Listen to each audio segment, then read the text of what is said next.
Мына токтогула көчөмөн келип, машинаны ушул жерге токтотуп, мына этаж үйдөн полный мындайынан караганда мага караштуу жердечи эле билип койгун депчи.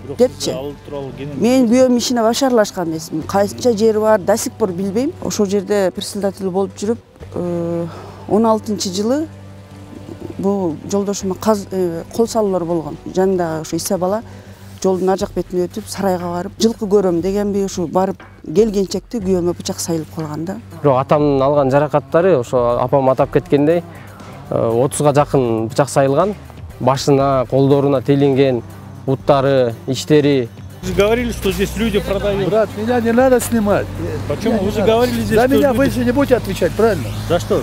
За то, за мою жизнь. Бул бакыттын өлүмүндө ушу жердин мафиясы бакыттын өлүмүнөн башталат. РОВДС дагы, прокуратура дагы, ошол жерде кырыз, мырыз бүт бары замешаны.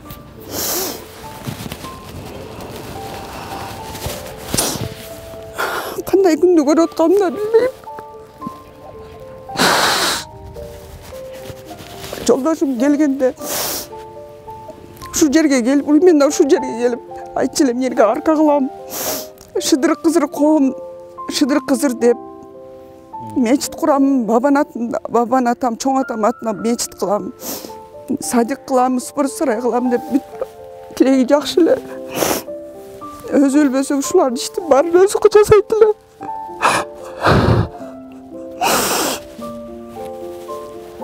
Эми 48 саат камаганда мени 2 жолу скорый чакырды. Балдарым ойлоду. Кичинекей балам баягыдай түндөс туруп, атасынын өлүмүн көрүп калгандан кийин баягы түндөс туруп, секирип келетат баягыдай оорусу кармап калат да. Күчүм жетпей кармап, кой балам эмне болдуң деп жүрүп, сүрөлөрдү окуп, Куран окуп өзүнө келтиребиз.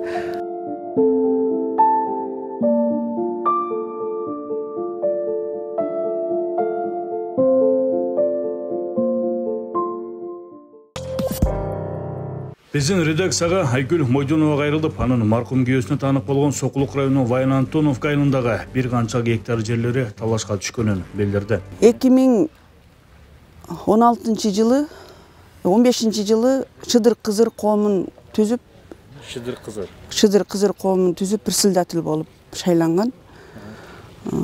Ошол жерде председатель болуп жүрүп, 16-жылы бул жолдошума кол салуулар болгон. Биз айылдан келгенбиз, келген күнү эле мен банкка кредит төлөшүм керек деп кеткен. Иса деген бала менен кеткен. Барып, банкка барып сүйлөшүп, кайра келатканда Петровка айылына келгенде эс алып сигарет чегейин деп, жолдош жанында ушу Иса бала жолдун ар жак бетине өтүп, сарайга барып, жылкы көрөм дегенби ушу барып келгенчекти күйөөмө бычак сайылып калган да. 3 жеринен. Анан ал сокулук алып келген. Сокулук алып келишип, мен укпайм, үйдө эле отургам. Сокулук алып келип, анан больницага алып келгенде, бүт милициялар келишип, текшерип, жыгач сайып көрүшүп ичинен толмоч болчу да күйөөмчү. Анан жыгачтан сайып көрүшүп, бул өзүн сайыптыр дешип, диагноз коюшуп сразу эле. Өзүм сайдым деп туруп, кол койдуруп, уже делону жаап салгандан кийин мени чакырып атышат, звонок кылышып. Ушинтип күйөөң өзүн бычак сайып жатат больницада дегенден мен запас кийимдерин алып, шейшептерин алып, жүгүрүп келсем, ошентип жатыптыр. Анан кайра сурадым, ким сайды, ачыгын айт, өзүң сайдыңбы десем, жок, өзүм сайган жокмун деп эле башка тынч эле жашайлы болду, Айгүл козгого деп койду. Андан кийин ошо иштеле ошо боюнча жабылып кетти. Андан кийин эле ушу 2018 жылы каза болуп атат.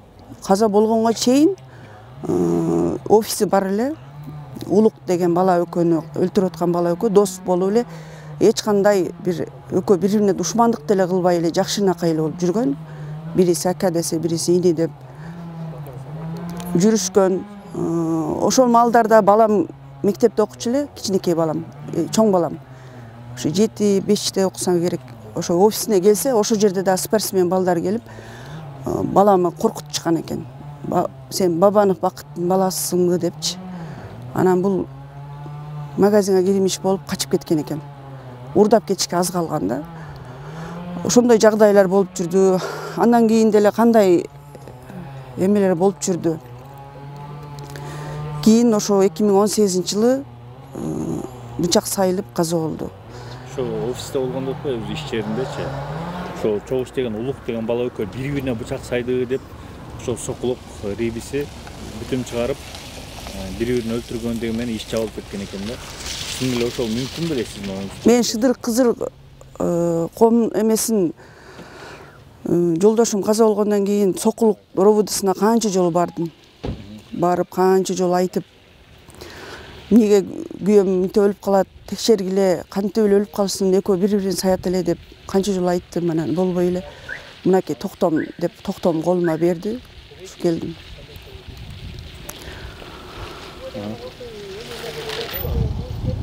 Ошо азыркыга чейин кийин жолдошум каза болгондон кийин ушу бүт жерлерди үйлөргө ошо Шыдыр Кызыр комунда канча жер болгон? Могу артында көрсөтүп атасыздар, ушул жердин баары ошо комго тиешелүү болгон бе? Мына менин жолдошум тирүү мезгилинде кутум ушул жерге мына Токтогула көчө менен кыймылдап карачы. мына Токтогула көчө менен келип, машинаны ушул жерге токтотуп, могу этаж үйдөн полный мындайынан караганда мага караштуу жердечи эле билип койгун депчи. Мен күйөөм ишине вообще аралашкан эмесмин. Канча жери бар, до сих пор билбейм. Ушул жер мага караштуу дечи эле. Анан азыр үйлөр салынып кетти, таанылбай калды. Ушу талдын ар жак бети поезд жолго чейин дагы менин жерим дечи эле 1.67 деп. Ошондо биягындагы 3 канча гектар ошондо? 3.60. 3.60 тиякта 1 гектар. 1.67 деген. Ошо жеке өзүнүн жери болгон, Анан комго тиешелүү канча жер болгон? Комго тиешелүү күйөөм эмеси боюнча 14 дечи эле. 14 гектар. 14 гектар жерде. Анан азыр көрүп атабыз, үйлөр салынып кетти да, биякачы. Ким аркылуу булар сатылып, документалына берилгенби, сатылганбы, ошол Шыдыр Кызыр кому сатканбы ушул жерлерди? Ким күйөөм каза болгондон кийин башынан айтайын. Устав, документ, устав, печат, сертификаттар менде болгон. Күйөөм каза болгондон кийин күйөөм алып, сөөгүн алып айылга барып койдук. Койгондон кийин мен балдарымды коркутуп, бүт балдарымы, тоок, бүт немелерим алып кеткем айылга. Алып кеткенден кийин балдарым ошол жака мектепке бердим. Кийин келсем үйгө уру кириптир. Үйгө кирип бүт кагаздар чачкан. Ана милициялар чакырган, эксперттен текшерген. Аны деле карашкан жок робуду. Сокулук робудусу. Ал деле ошо иш боюнча эле жабылды, эмне болгон сурасам эле издеп атабыз деп эле коюшту. Анан кийин мен үйүмө 2 үйдү банкка алдырдым. Ал үйдөн көчүп чыгып кеттим, банк сатып берди. Бир эмес 2 үйүмө алдырдым. 3 балам менен калдым. Анан дачада жердин документтери каякта болгон? Үйгө уру киргенде ошо сизден мен айылга таштап келгем аны. Айылга таштап келген ошо үйдөгү урулар ошо документ издешкен да. Кандай документ урдаганын мага азыр табышмакта. Бүт эле документтер чачылганы болуп калган анан. Кийин мен эмеге баргам, дачада бир туугандарыбыздын жерине үйүнө көчүп бардым. Ал жакта да урулар кирген, анан Сокулук робудусу мен уру киргенин карабагандан кийин деп кийинки уру киргенди бербедим да робудугачы. Азыр жагдайыңыздар эмне болот? Азыр кийин Кубатбек уулу Феликс деген мага заявление жазып, ал мындай болгон да, жолдошум барында машинасын, Land Cruiser машинасын минип келип, үйгө токтотуп, залга кирип экөө отурушуп, анан ошол жерден мен чай кой деген, мен күйөөм ишине аралашпаган үчүн отурбайт дагы болчумун, кирип чай койгом, кайра чыктым, чыгып эшикти бұросам, кайра госакты китепти колуна кыстарып, кулукпосун жеңе, машина силердики болду деп чыгып кеткен. Кийин өлгөндөн кийин да аял экөө келишти, жерлерди бер, бизге жер бер, же тил кат жазып бер. Сен кызыл китепти күйөөң сатып алып алган кайра депчи. китептерди алып алган, кайра мага жер бер деп айтты. Жана Феликс деген Кубатбек уулу Феликс. Кубатбек уулу Феликс ал ким болгон? Мындай эле бейтаныш адам. Бейтаныш эле ошо машинаны эле алып келгенде көргөм мен бир. Кийин жолдошум өлгөндөн ошентип китеп күйөөң кайра алып алган деп келди мага. Анан кийин Канча жер деп сурап келди? Канча жер бер деп келди? Күйөөм мага 5 китепке алмаштыргам деди машинаны. Toyota Land Cruiser деген. Анан кийин жолдошум каза болгондон кийин мен кредит алганмын, анан төлөдүм, мен мага эми 7 участок бересиң деп жүрдү. Мен бере албайм, билбейм десем 1.67 жактан жер бөлүп алдым жеңе деп чалды мага. Темир жол жактан. Иши кылып ушу жактан бөлүп алдым, Бакыт аканын жерлеринен бөлүп алдым деди.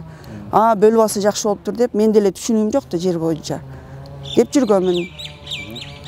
Кийин менин ошо жер участогуму сатып жүрүштүр кайынсөкө деп мага заявление жазыптыр. Анан Асанбек уулу Азамат тергөөчү мени чакырды. Сокулук РОУДысы чакырды. Бардым. Барсам дагы адамдар бар экен. Өлө мени эме кылышып, психологияма тийип, кайның менен сен ойнош экенсиң, андай экенсиң деп мени жаман сөздөрү менен сүйүп, психологиямды бузуп, ыйлатып, анан эми азыр расписка мага жазып бербесең, камайбыз.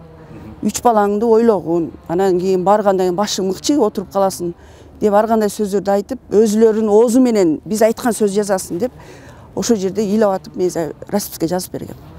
Кийин дагы чакырды. Чакырып туруп мени 48 саат камап салышты. Эмне деген күнөө коюп атат? Эми мени ошо Кубатбек уулу Феликс бөлүп алган жерди мен сатып бергенмишмин. Мен каякта сатам, мен азыр үйүм жок жүрсөм. Билбейсиз да ал жер көргөн. Ал жерлерге барып көргөн деле эмесмин ал жерди. Мен азыр канча жери бар экенин да сих пор эле билбейм. Ошо анан устав менде үчүн ошо дача жакта жашап жүргөнүмдө Адыл, Майрамбек, Карабакыт, Качок Бакыт болуп келишип мага уставды сурашат, печаттарды бериң. Биз трансформация кылабыз, антебиз, мынтебиз деп. Адыл, Качок Бакыт дегендер ким? Кайыпкулов Адыл, Кабаев Майрамбек, Осмонов Бакыт, Зикир уулу Бакыт, дагы бир нече адамдар келген, аларды аттарын билбейм. Мен тааныгандар да, ошолор келип сураганда бербеген эмесмин. Алар чыгып кетти, мен жалгыз эле калдым деп жүргөн күйөөмчү. Алар коомдон чыккан деп жүргөн. Анан кийин мен ошолорду эстедим, күйөөм айткандарын эстеп, мен буларга документти бере албайм дедим. Кийин кайнатам келсе, кайнатама дагы эме кылабыз, көңүл айтабыз дешими деп турушуп, көңүл айтымыш болушуп, дагы документ сурашкан. Анан мен бербей койгонмун. Кийин дагы чалып 3.60-тын мага документин бергин деп сурады. Мына жер ушул бөлүгө ушул жактын документин сураган. Менде оригинал купли продажасы бар эле. Берки китептерин ошо үйгө ур киргенде алышканбы? Мен эми күйөөмдүн документтерин бардыгын так билбейм да. Ошентип Кайыпкулов Адыл сурады, бербей койгом. Кийин звонок кылып, эмнеге силер печатты да бербейсиң, башканы да бербейсиң, эмне деген адамсыңар деп кыйкырып мага ушунчалык катуу сөздөр сүйлөгөн. Анан жүрөгүм ооруп берген деле эмесмин. Документ бербей койсом, кийин адамдар ошо Шыдыр Кызыр коомуна кошулган адамдар келип, биздин жерлерди өзүбүзгө өткөзүп алалы, бергиле дегенден Юстиция министрлигине бардык. Ошо Тынчтык Бабанов, Тынчтык жеңемдерге айттым мен, ушундай өткөзүп бергиле деп мага келип атышат дегенден Юстицияга уставдарды алып бардык. Ошо Тынчтык агасына каттаптан берейин деп атасыңар да? Андан кийин барып карасак Бабанов Бакыт экен деп ошо жерден документ кылышып, ошо Бабанов Тынчтык акебизди шайлаган. Шайлашып, анан кийин кайра биз мүчөлөр болуп шайлаган, анан келип госрегистрге барсак, дубликат деп жазылып турат, биз көрдүк өз көзүбүз менен. Купли продажаны мен бербей койгон купли продажаны баягы 3.60-тын. Ошо турат. Ошо менен кече 2 күн болду, уже оформление кылып кеттим. Кабаев Майрамбекке 3.60-ты өткөзүп салыптыр деди. 1.67-ни Кайыпкулова Жамила. Булар Кайыпкулов Адыл, бир тууган карындашы Кайыпкулов Жамила, анын күйөө баласы Феликс болот.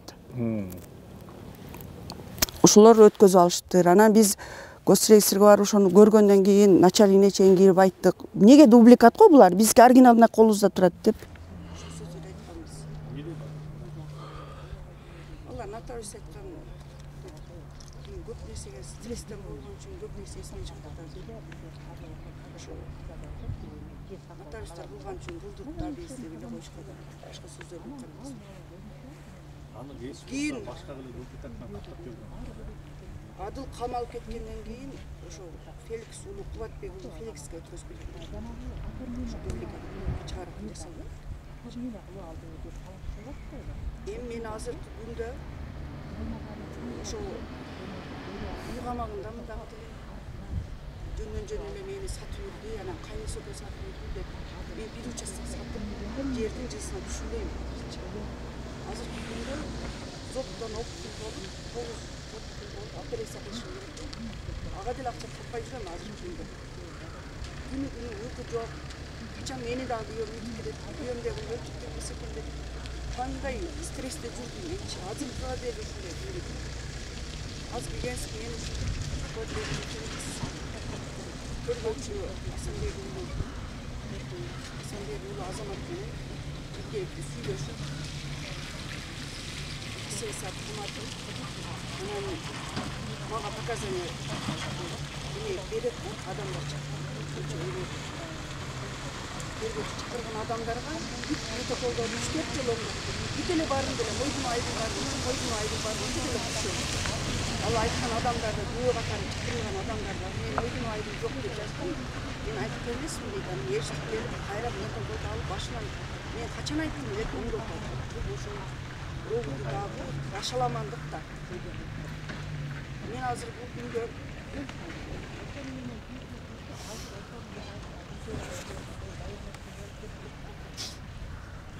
кандай күндү көрүп атканмын. Жолдошум келгенде ушу жерге келип, мен ушу жерге келип айтчу элем элге арка кылам.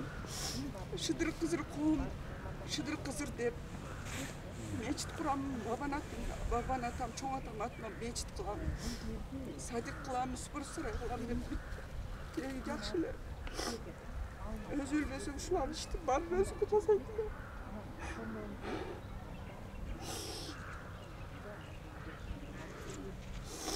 Азыркыга чейин сот иши бүт элек. Азыр мен орукчан болуп калдым, төлкө дары менен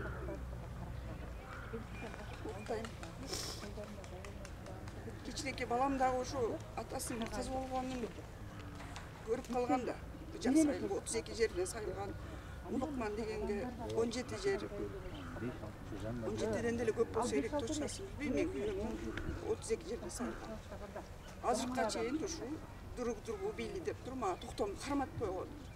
Ана мен дагы козгоштон коркуп, мага дагы нападение болбосун деп. Мени тынч эле жашасам болду деп түшсөм.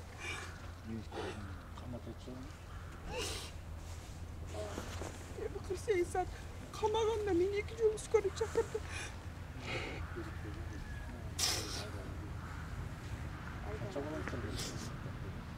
Үчөө бир кыз уулум бар.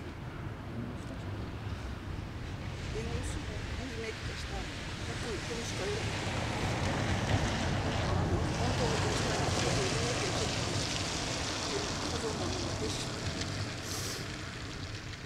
азыр квартиралап үйүмө бангалык коонун берип квартира мараң төлөп Швейнисевде иштейм.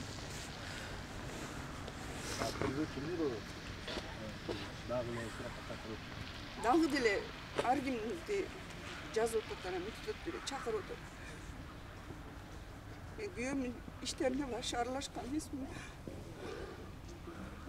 Маалыматты жок болгон эмне болот? Айтпайт элем. Кимден канча акча алганын, кимге канча жер сатканын, канча жер алганын билбейт элем. Мага төлкө шерге келип туруп көрсөтүп. Бул жер мага куда каласа эмнеге арка кылам? О 3 жерде.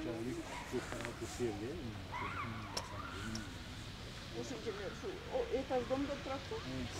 Ошонун полный мага карашты дечи эле. Keyin dile mağa Kuday bergen, Musa'ya Kuday bergen diyorum. Şu yere gelgendiler. Men 2-3 jol iladım. Öz dilim oldu. Şunda adamlar basmayıp bile yerler basıp almışlar.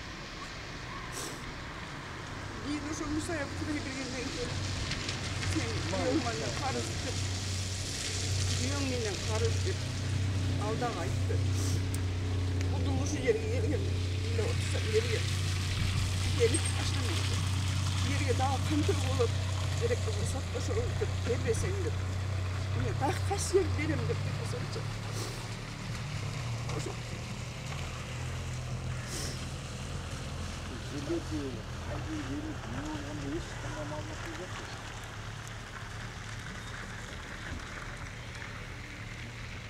Ne oldu mu? Bu sapılar girdi. Şimdi de alışan gitti, aldı lütfen zaman. Allah'ın şu yerlerde uy sağlıp 28 участок бересinde отуптур азыр. Бересinde отуптур. Сүйлөшүп койгон телефон деле жок. Şu бакытка караштуу жерлерди захват кылып басып атат дегенде. Азыр бул ушу гектар жерлердин канчасы басып алышкан, канча сатылып кеткен деле маалыматыңыздар барбы? Жок, точно билбейм. Ошо мен билгенден ушул жерге келген. Келип көрсөтчү.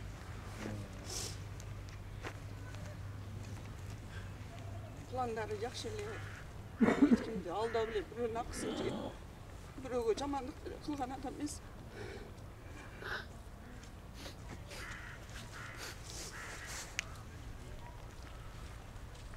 Ошо азыр жерлерибизди өзүбүзгө азыр өзүбүзгө өткөзгүлө, шыдыр кызырдан чыгарып өзүбүзгө бергиле дегенден ушу тынчтык аке менен жеңеме жардам сурагам. Ошол өткөрүп беришти комду, шыдырды. Сиздин күйөөңүздүн өлүмү ушул жерге байланыштуу деп ойлойсузбу? Эми ойлоп атам. Мен мурда ойлоп жүрөм. Бирөөгө жамандык деп ойлоп жүрөм. Эмне үчүн бакыт барында, тирүү мезгилинде ушул жерге өткөрөбүз.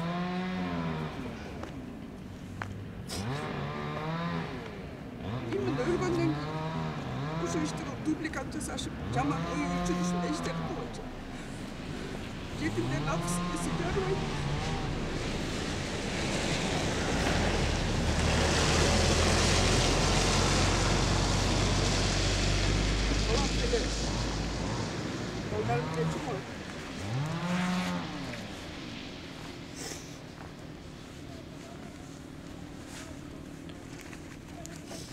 Yerleri bilsem ben.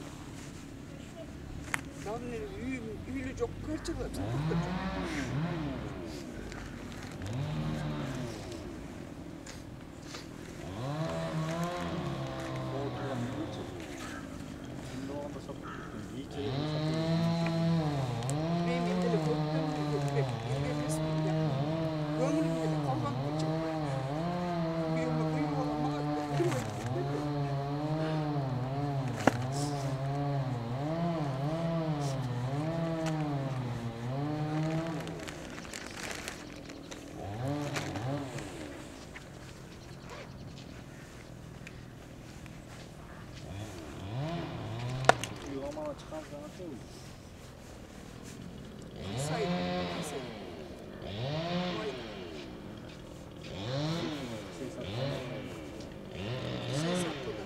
Андай işe barbalar.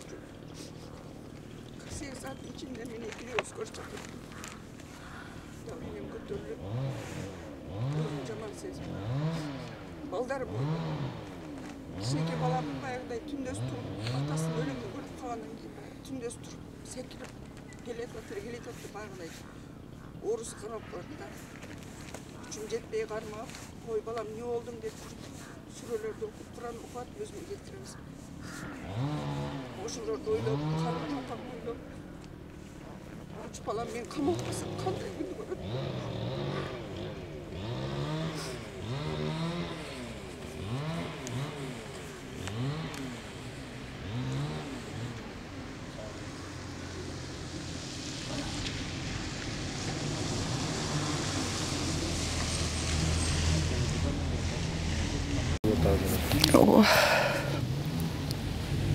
Следователь эмне деп атат, тергөөчү?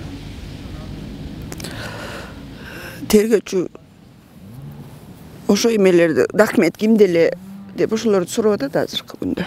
Документти жанагы кайнагасына өткөрүп бергенсиз коомун, Ооба, Шыдыр Кызыркулунун председатели азыр. Сиз аякка ачканда эле тиешеси жок азыр, Ошо мени эме койгон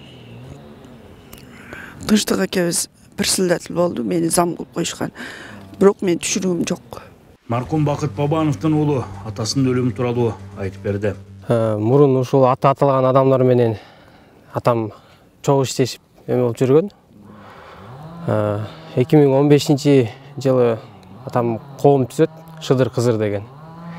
Коом түзүп, ушул жерлерди дачный кылып, кызыл китеп кылып, ушундай мыйзамдаштырып,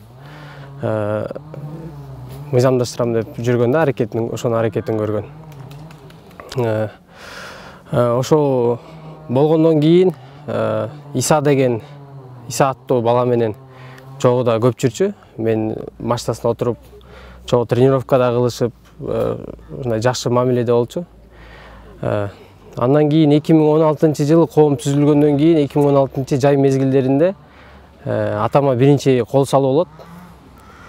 Кол салуу болгон убакта ошо Иса менен кеткен, сокулук көздөй кеткен. Анан ал жактан Иса деген бала жолдон бир жерден ат көргөнү түшүп калат экен. Ошол түшкөн моментте атама бычак сайылат. Веналар эки жеринен кесилет. Төшкө жана ичтерине бычак сайылат. Бычак сайылып, анан Иса аны кайра көрүп калып, больницага алып келет. Анда кан издеп, өлүп калышы мүмкүн деп өтө чоң эме болгон, оор акыбал. Дарыгер жакшы операция жасаган врачтар шаардан срочный келип операция жасап аман калып калган. Андан кийин милициялар келип анан өзүн өзү сайды кылып эле ошону дело жабылып калат да. Анан кийин атам ошондон кийин бир-эки жолу тойлордон келип кичине кызуу болуп калганда мага айтчу, мага бир нерсе болуп калса, апаң жакшы кара, эжеңди, үкаңды жакшы кара деп.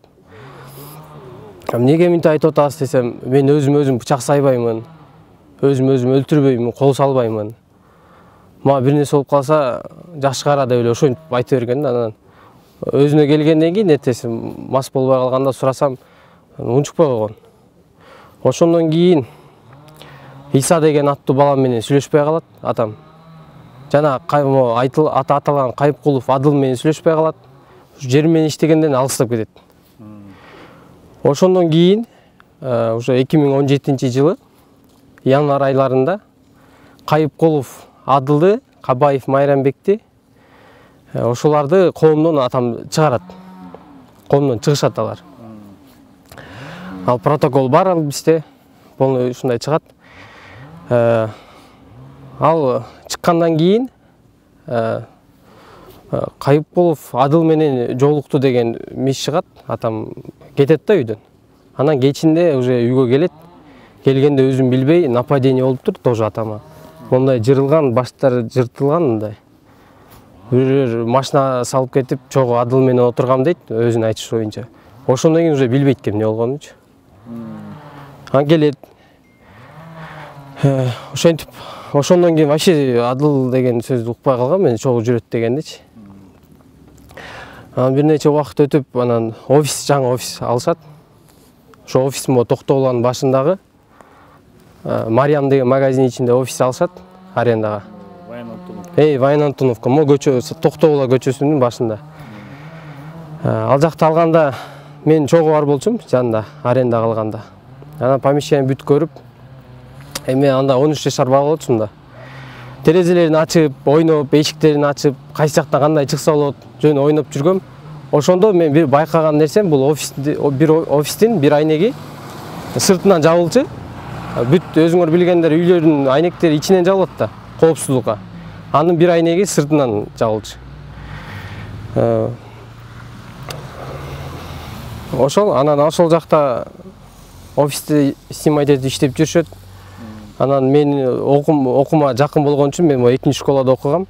Экинчи школага жакын болгон үчүн атам сабактан кийин мага чалып, балам үйгө барасыңбы же мага келесиңби дейт. Андан кийин үйгө эле барайынчы десем, постоянно ушинтип чакырып алчу жумушуна.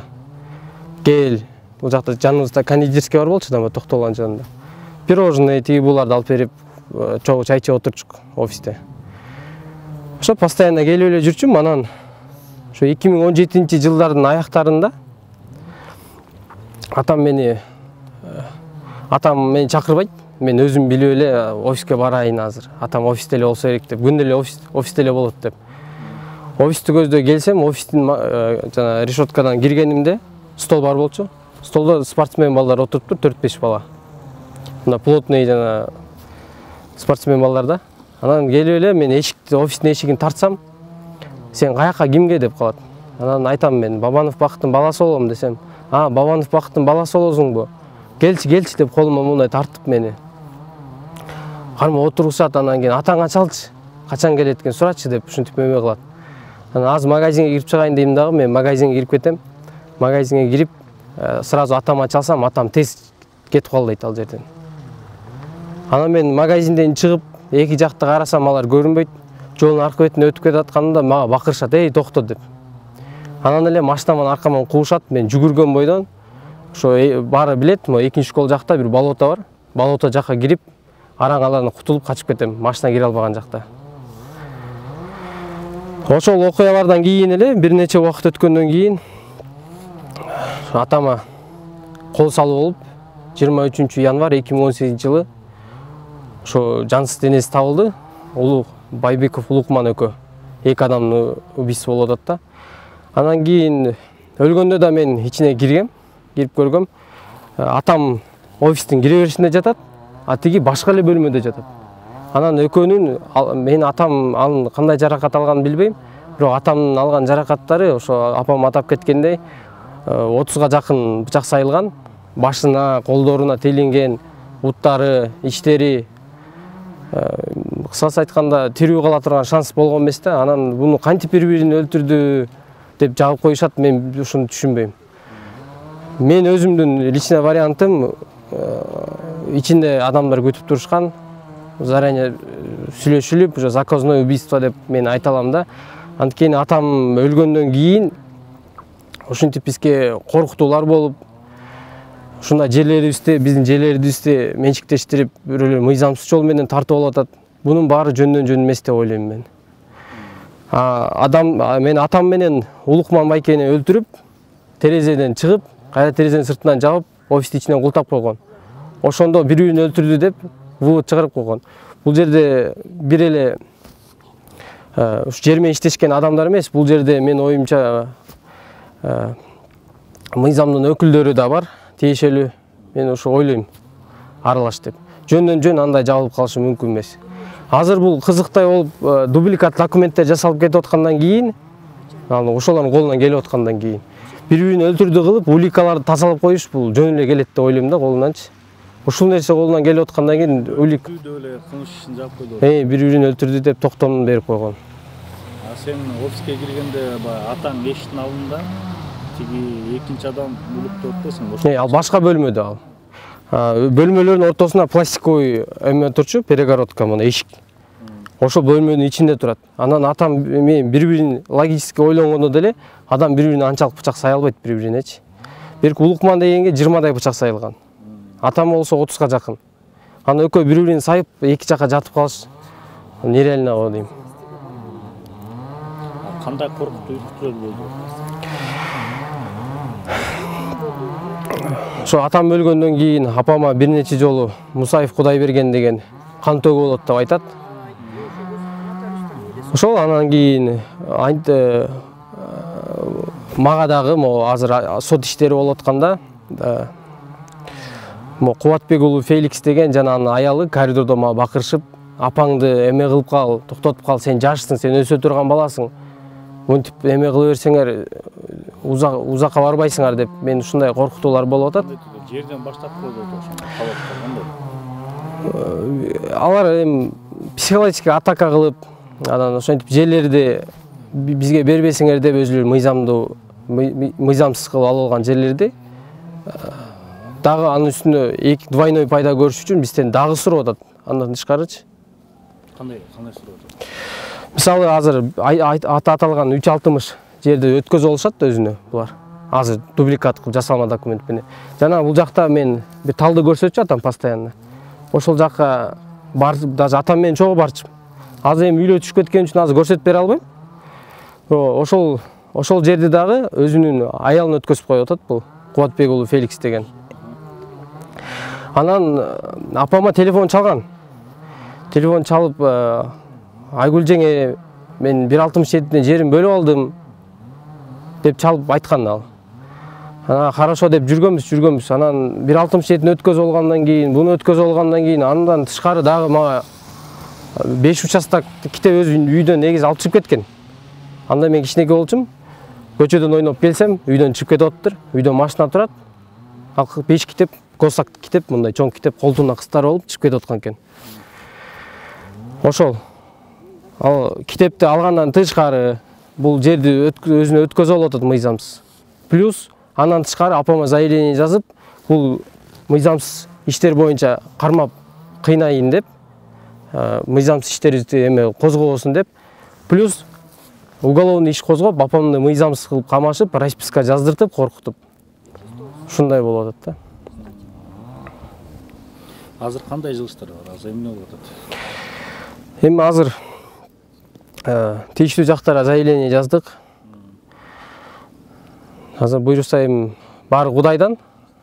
Азыр сот иштери болуп атат. Апам Кудай буйрукса сот адилеттүүлүк кылып актап чыгарып берсе, дагы иштерди эми баштайбыз да. Биякка тиешеңиз барбы? Эмнеңиз бар? Мен жер сатып алгам. Жер сатып алгам? Жер сатып алгам. 2012-жылы жер сатып алгам. Кимден алгансыз? Мен Үмөтов Нурбектен алгам. Мыйзамдуу документтарына бар. Мен госакты менен алгам. Каттаттыңыз барбы? Госакты катталуу, госрегистрде катталуу. Ал өкмөттүн токтомунун негизинде чыккан госакты. 4 сотуктан бул. Айыл өкмөттүн бе? Айыл өкмөттө эмес, ал тетиги эле жогорку өкмөттөн ошондой токтом чыккан. Ошонун негизинде 4 сотуктан госактылар чыгып кеткен. 2012-жылы чыгарып, кайра 2015-жылы аны кайра жокко чыгарышкан. Эмнеге дегенде, биз ушундай бул мен токтом менен ушундай 4 сотуктанга уруксат берсек, бардык жерибиз сатылып кетет экен деп, 2015-жылы кайра токтотуп койгон. Бирок тилекке каршы биз ага чейин сатып алганбыз. Андан сырткары бүт доверенность менен саткан элдерге саткан. Мунун ичинде бардык эле саткандын ичинде айрым гана жер саткандардын кесепети бизге окшогон элге да тийип, ушундай болуп жүрөбүз да. Кыйынчылык менен жүрөбүз. Мына ошол бизге саткан убакта ушул бүтпөгөн жерди бизди бүткөн деп сатышкан да. Мынакей бүткөн, сала бересиңер. Бүттүк ушундай жерчилер. Ушундай болуп сатылган бул жерлер. Кызыл китеп мыйзамды бүткөн эмес. Госакты деген 4 сотуктан госрегистрде катталган. Азыркы күндө мына эми булар сатып коюп бардыгы башын катып жатты. 2012-жылы сатып алгам мен. Ошондон баштап биз барбаган эшик калган жок. 2018-жылы трансформацияга кирип калабызго деп үмүттөнүп жүрсөк, 2018-жылда биз трансформацияга кирген жокпуз. 2018 трансформацияга кирбей калгандан кийин биз ак үй, көк үй, теги өкмөт калган жок, парламент калган жок, бардык жерге ушул жердеги жер алгандардын бардыгы чуркап жүрүп, анан мыйзам иштеп баштады да. Ушун элдин ыйлаган, элдин көз жашын көрүп жүрүп, анан мыйзам чыгарып башташты. Ошол мына мыйзам Кудай буйрса эми иштеп, трансформациянын башы башталып атат. Кудай кааласа. Бул жерде ушундай биз просто ошол жер саткандардын эле туткуну болуп калдык да, чынын айткандачы. Ким ошо жер саткандар? Жер саткандардан эми көп, бул жерде аябай эле көп адамдар. Эми анын бардыгы эле мисалы үчүн бардыгы эле жаман деп айтпайм, алдабаганы бар. Анан алдаган, айрым гана алдаган адамдар бар бул жердечи. Биринин немесин, шапкасын бирине кийгизген, айрым гана. Мен ал адамдардын аттарын айтпайм, айткым да келбейт. Мага эмне кереги бар? Башындагы балени мага эмне кереги бар? Аны териштирип, анан кийин чечсин. Бул жердеги элдердин билгени бирөт, билбегендери айрымдары билбейт, бирок көпчүлүгүбүз билебиз. көпчүлүгүбүз билебиз. Ат жөнүңүз ким? Менин атым Шайыр. Фамилияңыз? Раимова. Вы же говорили, что здесь люди продают. Брат, меня не надо снимать. Почему? Вы же говорили здесь, За что меня люди... вы же не будете отвечать, правильно? За что? За то, за мою жизнь. Брат, убери камеру, не снимай меня, а? Не трогай, Байкер. Вы же говорили, хотели, вокруг нас ходите. Ну говорите, Байкер. Давайте всем покажем. Жо, жаңа кел, елде сатып атат, тинт атат дейді, мал ал десе қарағаш жүрөтүп. Жок, элдерден мисалы үчүн эми сатып атканда. Мен айтып калат эми, коомго жеткире, эмне проблема бар, эмне бар. Коомго жеткенде. Сиз Байкер. Жашоочусуз да. Жер алсыз беле. Мен айта албайм эчтеке. Биз интервью алса келип калдыңыздар да, силерден да ошо сурайлы деп Окуп калдыңыз го. көрөйүн деп келдик да, эми силер биздин макулдугубуз жок эле кантип аласыңар? Эмне? Интервьюну. Ошо бияка бизге келип атпайсыздарбы, тартып атсакчы. Биз силерге келген жокпуз. Силер бизге келип атасыңар. Биз постоянно эле ошол жерде турабыз. Ошол жакта эле көйгөйүңүздү айтып калгыла, жер сатуулар бар экен, проблемалар бар экен. Толтургандай, ичине кирип сурабайсыңарбы? Кимден сурайбыз? Ичинде жашоочулар бар. Сиздер жашоочу турбайсыз, айтып коебуз. Эмне деп айтайын? Эмне проблема? Эже айтып атат. Проблема толтура бул жерде. Кандай проблемасы керек силерге? Кайсынысы бар ошо, биз билбейбиз да. Силер эмне проблема менен келдиңер? Ушу жерлер сатылып атат, мыйзамсыз деп. Ошого келдик. Сатылып атат деп келсе, анда бир фактысы менен келдиңер да, ошол жерден тактабайсыңар барып. Ошо биз сатылып атат, Бабанов Бакыттын жубайы айтып атат, биякта жери болгон деп атат, сатылып кетти деп атат. Бизде документ бар. Сатылып кетсе аларды угуп атабыз, сот менен мыйзам чегинде иш алып барып атат деп. Анан сот алып барат да, биз эмне деп алып барабыз? Сиз биякта жергиликтүү эле туруңуз да, э? Ооба. Жо, чоро, болду, тарттыңбы? Айгүл Мойдонованын жактоочулары да иштин чоо жайларына кенен токтолушту. Маркум Бабановдун келинчеги кайрылды, юридикалык жардам сурап. Бүгүнкү күндө бизге белгилүү маалымат боюнча Бабанов өлгөндөн кийин ушул земельный участоктордун баары сатылып кеткенин билдик. Бүгүнкү күнгө чейин сатылып атат дагы эле. Бул участкалар боюнча документ, оригинал документтер маркум Бабановдун аялында болгонун билдик. Бирок ага карабастан дубликат менен документтери жазап сатылганын тастыкталды бүгүнкү күндө. Дагы айтып кетчү нерсе, бүгүн госрегистрде жана Министерство юстицияда ошол архивный документтер жоголуп кеткенин билдик. Бүгүнкү күндө ошондой маалымат бар бизде. Ага карабастан дагы эле земельный участкалар сатылып атат. Ал боюнча биз ички иштер бөлүмүнүн, Сокулук ички иштер бөлүмүнө кайрылганбыз, арестке койгула деп. Бирок дагы эле эч кандай кыймыл аракеттер жок. Дагы айтып кетчү нерсе, мындай өтө кызыктуу жагдайлар жаралып атат. Мындай Сокулук ички иштер бөлүмүнү жана прокуратура тарабынан эч кандай кыймыл аракеттер көрүнбөйт. Арест коюлган жок. Биякта деген частный нотариус, госрегистрдин адиси жана Министерство юстициянын адистери биз ойлойбуз баары замешан деп.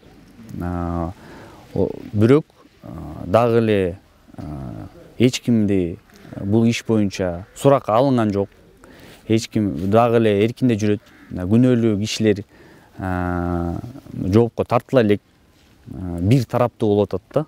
Ошондуктан бизге кайрылышты. Ошон бүгүн иликтөө жүргүзүп атабыз. Ошо Бабанов маркумдун келинчеги 2 суткага камаптыр. 2 сутка камап, тергөөчү азыр атын атабай эле коеюн.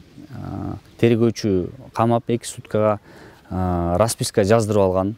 Ушундай 5-6 соток участка мен берем, кайтарып берем деген. Бирок ал боюнча эч кандай Бабановдун аялынын тиешеси жок бияка. Эч кандай документтери жок. Ошо боюнча жалган кылмыш иш козгоп, сотко өткөрүп жиберген. Ошол сот үй камагына чыгарган да. Сот үй камагына чыгарган. Анан кийин дагы айтып кетчү нерсе, ошол Бабановдун аялы президентке да кат менен кайрылган, прокуратура кат менен кайрылган, бирок бүгүнкү күндө эч кандай жооп жок ал тараптан. Ошон үчүн бүгүнкү күндө биз дагы арыз менен кайрылдык генеральный прокуратурага, МВДге жана ГКМБге. Дагы токтолуп кетет элем, ушул бир нече кылмышкер топтор менен Сокулук ички иштер бөлүмүнүн жана Сокулук прокуратурасы ой жаралып атат да. Анткени бир тараптуу каралган себеби ошол болот деп ойлоп атабыз да бизчи. Сокулук менен бирге чогуу. Ошол эми жакшы эле ойлобойн дейсиң, бирок ой жаралып атат да. Ошондойчу ички иштер бөлүмүнүн Сокулук жана Сокулук прокуратурасынын бир нече кылмышкер топ менен чогуу бир байланыштабы дейбиз да. Ошол себептен бүгүн эч кандай кыймыл аракеттер жок. Ошол себептен бүгүн күнөөлүү кишилер кылмышка тартылган жок. Бул негизи Сокулукта бул жер мафиясы да. Бул жер мафиясы менен далай киши жабыркарганда бул деген илгертен бери келаткан нерсе. Мына документтер негизинде Бакыт деген Бабанов деген. Муну 16-жылы покушение болот. Мунгачы 16-жылы биринчи покушение болот. Ошондо милициялар барып, ошондо деген Бакыт өзү айтпай койгон. Ким покушение кылган? 18-жылы Бакытты өлтүрдү. Бакытты өлтүргөндөн кийин эмне себеп менен аялына барып документтерди бер, печатьты бер деп барышат да. Печаттарды бербей койсо, документтерди бербей койсо, барып туруп Минюсттан дубликат жасайт лицензияны. Ошол лицензиянын негизинде печать жасайт. Анан ошо печаттын негизинде жерлер сатылып баштайт. Бул Шырыр-Кызыр деген эме, бул фирма, бул өзү общественное объединение. Бул общественное объединенияга ошо участниктер өзүлөрүнүн жери менен кирет. Ошол жерде бүт бар жери менен кирген адамдар. Булар азыркы күнү жерсиз калып атат. Жер менен кирбеген, отношение эметет этпеген участниктер бүгүн жерлерди сатып атат, ээ болуп калды да. Могу азыр барып аткан элдер, ой бизди алдап атат, тинтти мынтти деген, буларды наоборот туура эмес жолго түшүп атат. Бул Бакыттын өлүмүндө, ушу жердин мафиясы Бакыттын өлүмүнөн башталат. Именно Бакыттын өлүмүнөн. Бул да кызык нерсе. Эмчүн Сокулуктун ровдысы алып туруп ичти жаап салат. Мындай да, бири-бирин өлтүрдү деп, бирөө бирине 35 бычак саят экен, бирөө экинчиси 31 бычак саят экен. Ошол кызык жагдайлар менен Сокулуктун ровдысы ичти жаап салып атат. Ичти жапкандан кийин жана айтып кеткеминдей, аялы печаттарды бербей койсо, эмнегедир аялы тиешеси жок швияга иш козготот. Кайра эле Сокулуктун ровдысы. Ошол жерде Азамат деген тергөөчү наоборот иш козготуп, давай момдай показания бер, түшүнүк бер, сен 5 участок алгансың, сен саткансың деп кысып туруп, анан кийин жаздырып, анан ошону менен ушу сотко айдайт. Эмне күнөөсү бар ошол аялдын? Күнөөсүн жоготту. Жерге тиешеси жок. Бүгүнкү күнү үйүн жоготту, банк алып койду. Ошол жерди сатып алып атканда Бакыт деген банкка коюп үйүн жер сатып алган. Ошо жерин аз талаш менен алып кетип калды. Бул кандай түшүнсө болот? Буякта жердин мафиясы Сокулуктун бүт структураларын сатып алган керек болсо. Ровдыса дагы, прокуратура дагы, ошол жерде мырыз, бүт бары замешан ушул нерсе. Бул нерсени бүгүнкү күнү абдан иликтөө менен жүргүзүп, ушул чуйгу ыдысы, прокуратура ушуну иликтеп эметпесе, ушул өлүм, жөндөн өлүм болгон эмес. Бул именно жердин мафиясы. Бул эми акылга сыйбай турган нерсе. Бири-бирин 35 жолу сайып турган, өлүп калды, анан ошо бири-бирин сайып туруп деп ишти жаап салып атат. Мен ушуну менен кайрылып кетет элем. Көп структуралардын башчыларына, ошол эле Зулушев Курманкул, Токтор Алишке генеральный прокурор, МВДга кайрылып кетет элем Улан Ниязбековке. Ушул ишти карагыла. Кандайча олтуруп бул акылга сыйбаган нерсе. Эки киши жабык комнатада олтуруп бири-бирин сайып салып атат. 35 бирөө сайып атат, экинчиси 31-ди сайып атат. Бул акылга сыйбаган нерсе эме? Адам барып алып иши аялын сотто алышат. Аялы азыр сотто иши, аны камаган атат. Эч бир тиешеси жок неме. Ошон үчүн бул нерсени абдан контролго албасаңар болбойт, урматтуу генеральный прокурор жана ИИМдин эң башкы министри. Мына бүгүнкү күнү бул ишти мага ошо аялы кайрылды. Аялын толугу менен уктум. Аялы ыйлап атат байкуш, ыйлап атат. Анан ушул ишти кайрадан чүйдүн ГУВДсы менен прокуратура менен ушул ишти көтөрүп кайрадан казып баштасам, уже бул аялга коркутуулар келип атат. Эртең күнүңдү ойлой дейт. Машинелер уже ошол жакта жүрөт. Анткени Сокулукта жер мафиясы өтө күчтүү болот. Ошол жерде Бакыт Бабановдун 7 гектарын сатып, 7 гектарын соткасы $2000 алган эле $1,5 болот, $1,5 миллион болот. Ошондой нерселерди абдан так караш керек да. Аял эмнеге камашты?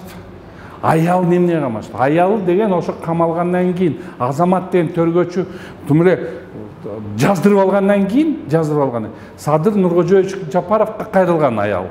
Эмелер бар, заявлениялар бар. Эмчүн ошонго реакция болгон жок.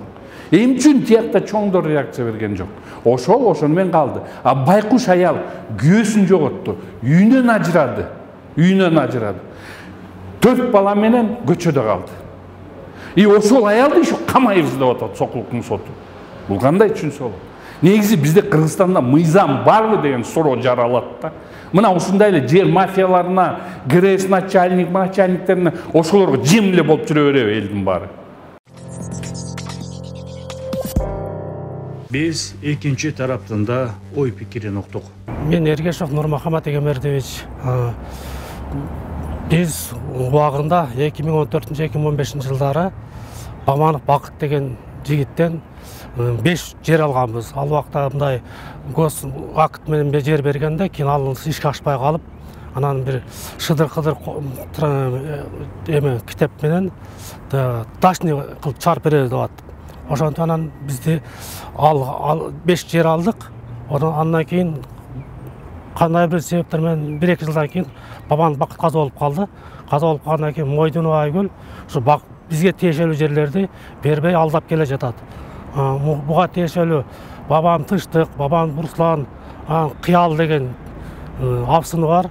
Ошол да кошулуп ызгоорго кирип, кайрадан иштерди, бул биздин жерлерди, кайра жерлерди. 5 жериңиз ошо эмне болду? Каян эмне болуп кетти? Башкаларга сатылып кетти же кандай болуптур? Ал 5 жерди башка бирөөгө оформление кылып берип жибериптир. Бир жерди сатып жибериптир. Ошондой болуптур. Сиз канча сомго алдыңыз эле? Кимден Бабан маркум Бабан Бакыттын өзүнөн алдыңыз беле? Канча сомго алдыңыз? Биз маркум Бабан Бакыттын өзүнөн ар бир жерди $4000 сатып алганбыз. 5 жерди $20000. Анан эмне дедилер? Эмнеге оформить эткен эмес ошондо? Дачный кылып оформить берем дедилер. Ошол убакта трансформацияга кирбей калып, кийин дачный кылып чыгарып беребиз деп эме кылган болчу да. Ошону менен токтоп калды. Кийин кече 21-жылдары трансформацияга кетебиз деп аткан убакта кайрадан башка эле туугандарына, досторуна, инелерине, башка адамдарга эме кылып жиберип, баягы чачатып, баягы оформление кылып берип жиберип, сатып жиберип атат. Алар эме болуп калды, хозяин болуп калып, кийин кайрадан бизди сүрүп чыкканга баягындай эме кылды. Шанс болот. Кайрылдыңызбы? Айгүл Мойдунова эмне деп кайрылдыңыз? Бизге берип койгуңуз, биринчи жакшылыкча эле айтканбыз. Макул деп аткан. Макул беребиз деп кийин эле акыркы эле ошо 2021-жылда башталды да бул иштин башы. Ага чейин беребиз деп келаткан. 21-жылда эле уже трансформацияга кирип, баягындай эме болгон, кол коюла турган убактарда уже башкача сөз сүйлөп, кайрадан сатып, мындай аз жерлердин баасы көтөрүлүп калган үчүн кайрадан кызыктар болуп атат да ошо сатып эме кылганга. Сиз эмне кылдыңыз? Заявление жаздыңыз, эмне кылдыңыз? Биз азыр арыз менен ушул 1-2-3 жер боюнча эмеде турат, Мойдунова Айгүл боюнча соттук иштер жүрүп турат. 1 жылдан бери соттошуп атабыз. Анан азыр Бабан Тыштын аркасынан дагы эме бар, иш козголгон, ал боюнча да иш жүрүп атат. Феликс байке, биз Айгүл Мойдуновадан интервью алган кезде ошол эң негизги эле ушул ыз учунун баарын кылып жерди сатып аткандын күнөөкөрү катары сизди айтты да. Ошо Кубатулуу Феликс баарын кылып атат, ошо жубайы, жакындары менен деп атат да. Эми ушул ишке бир тактап кетсеңиз, күнгөй тескейин эмне болуп атат? Мисалы алар өзүнүн версиясын айтышты. Эми силердин угалды атабыз да. Бул Мойдонова Айгүлдүн сүйлөгөн сөздөрү азыркы мезгилде бардыгы калп. Себеби булар өздөрү жоопко тартылып, булардын үстүнөн аябай кылмыш иштери козголуп, мына 2 жылдан бери Сокулук районунда Мойдонова Айгүлдүн үстүнөн кылмыш иштери козголгон мошенничество боюнча. Менин эле эмес, мага окшогон көп эле адамдар менен арызданып, азыркы данный момент бир эпизоду сотто жүрүп атат. Ачка по домашний арест чыгып алган. Бул боюнча Сокулук районунун сотунда пока бүтө элек. Экинчи маселеси боюнча бул Мойдонова азыр Айгүл айтып аткандын аркасында аябай эме турат. Жалалаң мошенниктер турат. Булар бир группировка. Уюшулган кылмыштуу топ мошенниктер деп атасак деле болот. Бир Сокулуктун өзүнчө бир тобу. Буга бир 10дон ашык адам кирет. Ошонун эле азыр башында анын Бабанов Бакыт күйөөсүнүн бир тууган акеси бар. Аталаш агалары. Бабанов Тынчтык деген. Бул Бабанов Тынчтык деген жана Рыспаева Кыял, жана ушу Мойдонова Айгүлдөр биригип 2021 жылы Шыдыр Кызыр коомунун убактынча төрагасы болуп мен турганмын ал жерде. Ошого карабастан документтерди, жокко чыгарылган документтерди таап чыгып, Минюс менен сговорго кирип, Минюстан документтерди үстүнөн перерегистрация кылып кеткен. Бул боюнча Сокулук районунун прокуратурасында ошол эле кезде 21 жылы мен кайрылгам. Бул боюнча иштер азыр Сокулук районунун прокуратурасында да каралып атат. Бул генеральный прокурордун көзөмөлүндө да турат. Мен өзүм да кайрылгам жогору жактагыларга. Азыр административный порядке бул боюнча Минюстун үстүнөн козголгон иш боюнча азыр соттук териштирүүдө турат шаарда, биякта административный порядке. Андан сырткары Бабанов Тынчтык деп айтып кетсем, Бабанов Тынчтык жана Рыспаева Кыял дегендердин үстүнөн мен билишимче булар көп жылдан бери ушундай шылуундук мошенничество менен көп алектенишет. Кылмыш иштери аябай көп.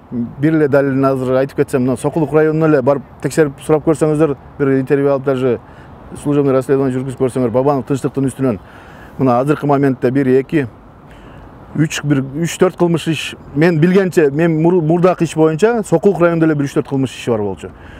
Прокуратурада иши бар Бабанов Тынчтыктын үстүнөн. Кечеги мен угушум боюнча бир 20-30 адам үстүнөн арыз жазып турду азыркы моментте. Бабанов Тынчтыктын, Мойдонова Айгүлдүн, Рыспаева Кыялдардын үстүнөн дагы арыздар түштү деп угуп атабыз. Пока билбейм, бирок ушул эле моментти дагы айтып кетейин.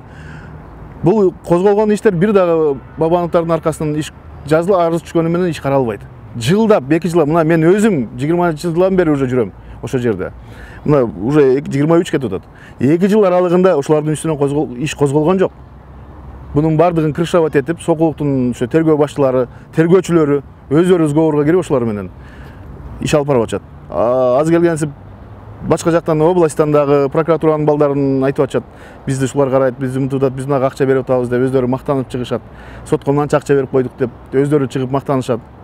Анан тергөөчүгө акча жыйнап аткандарын угабыз полеге барганда. Арасынан чыгып калышат, мынчадан чогултуп атабыз, тезирээк эртең тергөөчүгө алып бербесек ишибиз жылбайт деп. Андан сырткары бул Бабановдун үстүнө мына Ленинский районунун городдун ичинде дагы мошенничество менен бир жумуш алып барылып атат. Данный момент бул иши боюнча дагы мошенничество особо крупном размере иш козголгон. Бул дагы билбейм эмне болуп атат. Бул көрүнгөн жерде эле ушундай эмелер чыгат, бирок бул басылып эле акча менен жаап чыгып кетип атат да. Сокулук району негизи бул Бабановдун үстүнөн иш козгобойт. Арыз жазымда 4 адам данный момент азыр 20-30 адам деп атабыз. Ушул күнгө дейин жоопко тартыла элек. Сизде эме деп айтты да. Күйөөм түр көзүндө дейт, келип Land Cruiser машинесин берип, ошо үйлөрдүн бүт документ кызыл китептерин алып кеткен, аны көргөм деп баласы дагы айтып атат, өзү да айтып атат да. Бул канча жер алдыңыз эле? Чын эле алып кийин кайра башкалар сатылып кеткен мал жер эмне болгон? Бул айтышы боюнча 2015 жылы мен Land Cruiser машинемди Бабанов Бакыт алат, бунун күйөөсү. Үйүнө барабыз, бул Айгүл да бар ал жерде. Отуруп, распискасын күйөөсү жазып берген, 7 жер карызмын деп, ушу 7 жерге алмаштырдык деп, $30 000 баалаганбыз. Ал машинени мен берип аткан убакта ошо 7 жерине баалап, $30 000 баалашкан. Ал кезде жерлер бир $2,5 000 $3 000 экен, меникин чоң эле сумма менен баалашканда 7 эле жер болуп беришкен. Ошол кезде 7 жер тилкесине берип, 7 книжкасын берип, өзүнүн китептерин жазсын. Мен кеткенмин. Ул 15-жылы, 17-жылы дагы жазып берип атат күйөөсү. Ооба, мен бабаны бакыт ушу 7 жер тилкесин Шотбек Феликске мен берем деп 17-жылда жазып берип атат. Андан кийин 18 булу кайтыш болуп атат. Ага дери мына аялы менен бир үйүнө да барганмын, кайнатасы да бар болчу, жерими берем деп, менин жерими беришкен. Кайнысы бар бөлүп берген, кайнатасы айткандан кийин. Ошо бөлүп берген жерди да сатып жиберишип атпайбы? Жана кайнагасы менен. Кайра башка адамдарга. Сатып беришип туруп, эми азыр эчтеке бербейбиз деп атышат да, мындайча айтканда.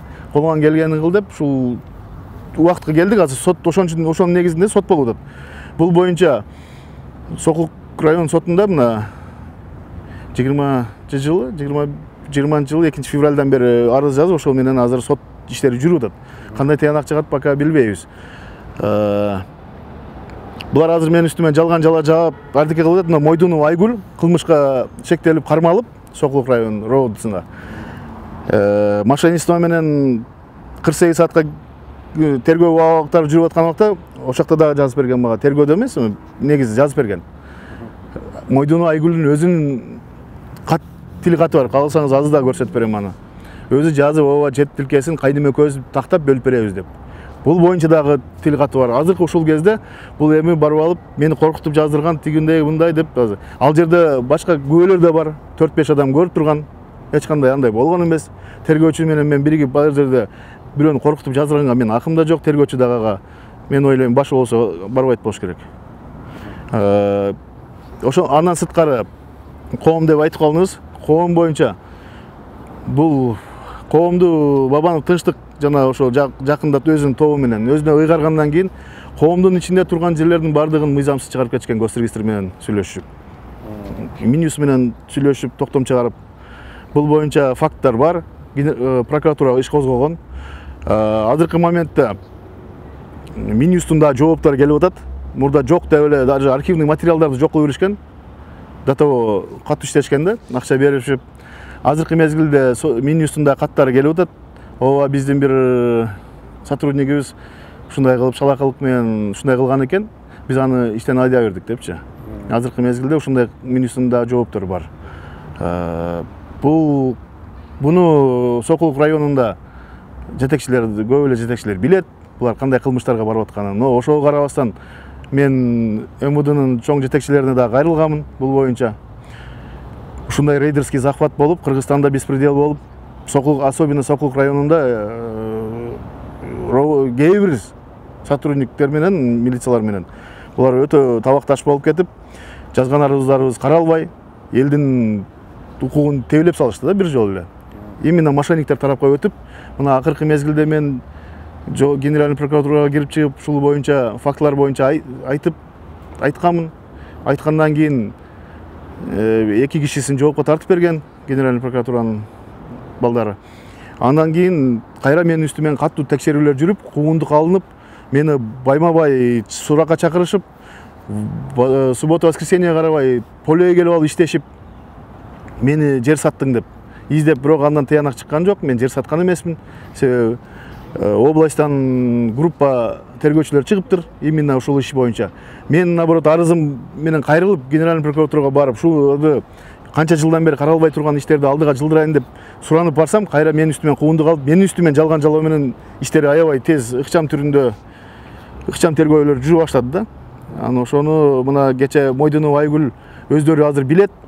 Булар эмне кылып аткандарын жакын убакта барды камалышын. Ошон үчүн азыр бет тырмачылык кылып, кайра жалган жала жаап, менин үстүмөн жалган жала жаап, башка кишилердин үстүнөн жала жаап, арызданышып, бирок алар ишке ашпай, иштери кыскартылып атат. Азыркы кезде мен ойлойм, мыйзам иштесе, ушул нерселерге бир чекит коюлса, бардыгын жоопкерчиликке тартат деген ишеним бар.